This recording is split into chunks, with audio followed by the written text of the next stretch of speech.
Hello, ladies and gentlemen. It is I, the Copperal, bringing you a review on the Nerf Regulator. I wasn't going to do a review on this, but Super Fun Force left a comment about how much he liked it on my turbine video, and I'm like, you know what? I might as well do a review of this. And today you're getting a special bonus. You're getting both you're getting two different history lessons and your review. So here we go. So the Nerf Regulator is an interesting blaster that came with all these cool accessories. With this great magazine, which you can only get in another blaster, the Recon Mark II remake one. I think it was called a Mark III by then. Technically, these are scopes, but they're not. They're also barrel attachments. You get this front holding thing. And if you don't want this, it actually goes into the magazine for storage. This is really neat. So yeah, it becomes a scope and all that. And this is powered by 4C batteries. But to get onto the history lesson, this is something really neat because this is the only blaster that has this, technically. The only Nerf blaster has this. And this is a very important history lesson. Because this right here is the selector switch. Which all of you who probably know about the Regulator know that this is the only Nerf blaster that has the ability to be full auto, burst fire, and single fire. This makes this blaster the only assault rifle blaster. Because this right here is what makes an assault rifle. The selector switch. If it doesn't have this, it is not an assault rifle. But you might be wondering, but Al, aren't AR-15s assault rifles? But they don't have the selector switch. They are not. But they are part of a company that makes the M16, which is an assault rifle. So they have the similar body, but they don't have the switch. They're actually, they're technically a sporting rifle and all that, but they're just very tactical. But in some states, it's actually illegal to go hunting with the AR-15. I think it's like Virginia. I might be wrong. Because 5.56 ammo, which is the AR-15's ammo, does not, it will not one-shot deer sometimes. Depends where you hit them. So it's illegal because you're putting the animal in pain. You gotta use a bigger caliber. So yeah, it's, when you hear the guy in the news talk about these things, you know they're lying because I, the owl, will not lie to you and all that. No, really, I won't lie to you. I don't lie a lot. Like, I make up grandeur stories and everything like that, but you know I'm telling you a story. I'm not, like, telling you reality and all that. So, I'd rather be more honest and all that. So, it really is my honest review. So, that's the first part of the history lesson, the history of the selector switch. And it was actually used in a German firearm called the Sturmgewehr, the STG-44, which I'm also quite fond of. It's a beautiful weapon and all that. They made it behind the mustache man's back. They told him, hey, we're going to be working on this other thing. Guys, go make this thing. Go make this thing. Really, that's what it was. Stalin had the same idea too, but they got the AK-47 out of that one. So let's go onto the review, and then we'll get to the next history lesson part of the way through. So, FPS. So this blaster is interesting, 65.65 FPS. But because it has these different things, I had to measure it differently. So you could get, at ranges of 55.25, you get 338 rounds per minute with the burst fire. And with speeds of 53.30, you get 352 rounds per minute with the full auto. Which, it's like, yeah, that's underperforming, but I didn't think that was too bad. Like, compared to the turbine, this thing's freaking great. Because it's just, again, because you got these different things. But there is a thing about this. That there is a delay when you fire the blaster. So, let me get I'm going to demonstrate it right here. Get one dart. This one has batteries in it. So, you're going to watch. It's revving. I'm gonna pull the trigger. You heard that. That's how long it took for the dart to come out of the blaster. It also has this blinking light to tell you it's empty. So you get that problem with this thing. So I don't like that. But it's not as bad with the full auto because you hold the trigger down. Compared to the other two where you have to pull the trigger in order to fire it. So, and my brain kind of turns off when I'm using the burst fire because I keep holding on the trigger, thinking it's going to burst, but it doesn't.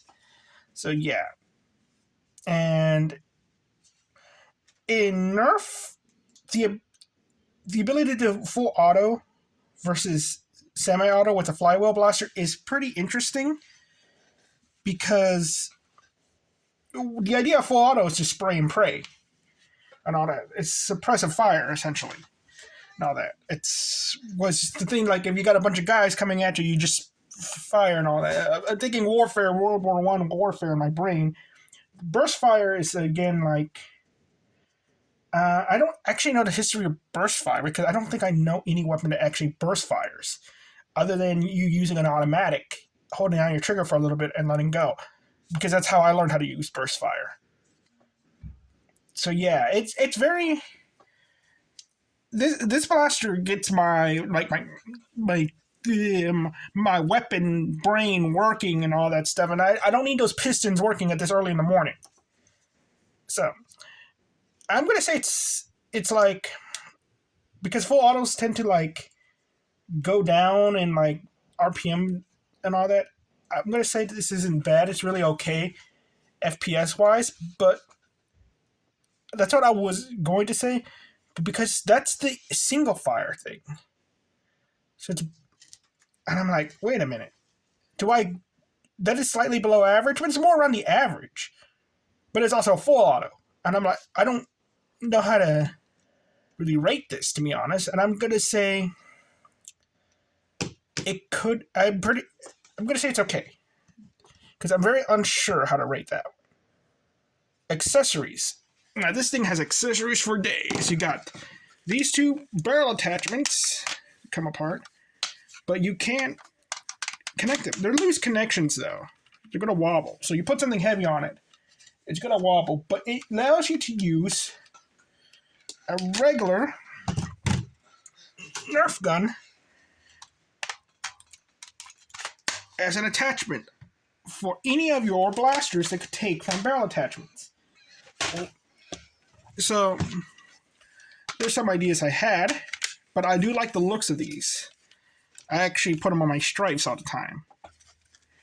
And the stock, one of the best stocks ever made. Nice and strong, firm, holds a magazine in it. I'm going to demonstrate right now. And it's not even that loose. Heavier magazines will fall out of it, but it's pretty good. And then you just get this thing, which is just a just a carry handle.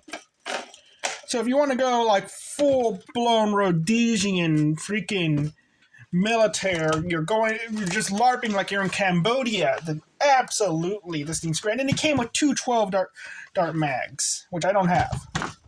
Accessories are good. Sling attachment point, this thing is terrible. It has no sling attachment point whatsoever. And all that. So it technically does have two on top, but they're not really sling attachment points. But you know what? Again, you're going with the whole like Cambodian like Rambo thing going on. Yeah, I'm gonna say it's okay.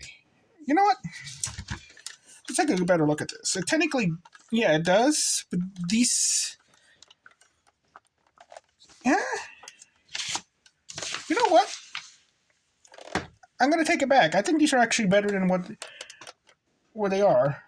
Yeah. You know what? Yeah, I'm taking that back. These actually work for like a light machine gun type of thing. You know what? Yeah, sling good. Comfort. This is the second part of the history lesson. Although the trigger, these are two. If this was shorter, this would have been okay. The mag release. This is somewhat okay. It's a little kind of hard to switch around, but I get the point. It's just where this is compared to this. the mag port and this thing. It's wrong. It's very, very wrong. And all that. It makes me want to put my hand on this, and this is not comfortable, that tactical rail. And it also makes me want to do this. It makes me want to hold the magazine when I'm actually using the blaster. And that's interesting because it's an actual thing from certain SMGs from back in the day where you would have where the handle was the magazine. It also helped feed them better. There is a weapon called the it's a knockoff Tommy gun, the M50, that had a layout like this and all that. Or this thing was right here, the thing was up front, the ejection port was there. But it's thinner. It's a knockoff Tommy gun, and they threw it in the river because it was so bad, ergonomically and functionally. So, comfort, it's not bad, but it's like you gotta get used to it, and I don't like that. It's like everything works, it's weird, and you gotta learn how to use it, but it's not a bad thing. But again, I could literally, like, this was a thing that actually existed. I'm going to say bad for comfort. They threw it in the river in the middle of a war. Okay? Crocodile-infested waters. This thing looks cool and all that. Let me show you the good side. This thing looks really sci-fi, really space gunny and all that. And again, it looks like a space version of the M50 to me, and you put on these attachments, it looks like a light machine gun. This thing looks great. Profile. Without the attachments, it looks like a fairly like sci-fi weapon. With the attachments, it kind of does take on the profile of a weapon, like an actual weapon. I have one converted to look like a BAR, the Browning automatic, and I'm like, you know what? Profile, I'm going to say it's okay, because this thing can eventually look realistic. Rockets, it can hold the rockets. Just it's not the best at holding them and all that. And I'll demonstrate this right now. My rocket.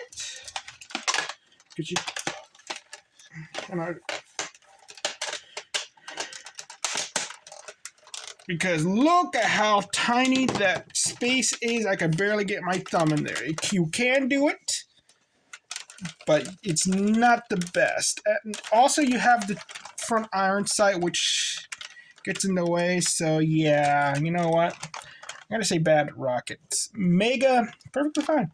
Okay, it's I'm gonna put it on right now. So y'all can see it looks weird, but it makes this nice little groove to put your hand in when you're not using it. So yeah, you know, I'm gonna say it's pretty good with Mega. Internals, I never opened one up, but I've seen them open up, and they're pretty standard things. You just got a microchip you got to deal with. Modability, perfectly good. I've seen people actually put ammo counters where the light is. And I'm like, okay, that's pretty neat. I like that one. I wouldn't ever do that. I don't see the point of it. Because, again, I'm a World War I guy. So, like, ammo counter, I just wait till I run out of bullets and pull out the knife. Practicality, this thing's actually really practical. You get the rapid strike and a strife, but it has its flaws. Again, it's using World War I in my mind. It's like a great weapon designed for the war, but in use, it's not as good as and all that. Good. So practicality, I'm going to say it's okay and all that. And also, you might run out of ammo, but that's why you got the extra mag. Price, this thing retailed for $60, but I have 3 of these things. One I got at the flea market for $5, and I could have probably gotten it for $1. The guy would just shrug I asked how much, and the guy shrugged his head, $5. The other one I got a Goodwill for $3, and another one I got a Goodwill for I think it was $5 as well, but that one was kind of a lemon. This is thrifting treasure right here. You find one of these, you get it. Because one, it's too expensive, but you can find the parts individually. Like, I got the parts for like $4 at Texas Thrift altogether. And you sometimes find the mags altogether. Like, it took me forever to find the mag. I had all the parts before the mag and all that. But now I have a bunch of them. Once you find one, you're going to find more. So, for a thrifting price of under $10, like just this bag and that is like $10 in total. Perfectly good. $60 for all of this. Well, you can't find them in stores anymore, but $60, I say, retail price. It comes with all this stuff. It's worth its value in what Nerf's values them as. So result 1, 2, 3, 6, 7, 2, 3. It's a good blaster, very good. And again, this one feels so many rules. Because you could make it a heavy blaster by putting on all these attachments and have to carrying it around like your freaking Rambo and all that. But it's your primary for that. It's your full auto. It's your semi-auto and all that. It's all three of these things put together. And you could technically carry an extra blaster with this thing, with these attachments and all that. I'd say you see one of these things, you pick it up and you take it home, and you name it Lola. And thank you all very much. You all have a nice day. Bye-bye.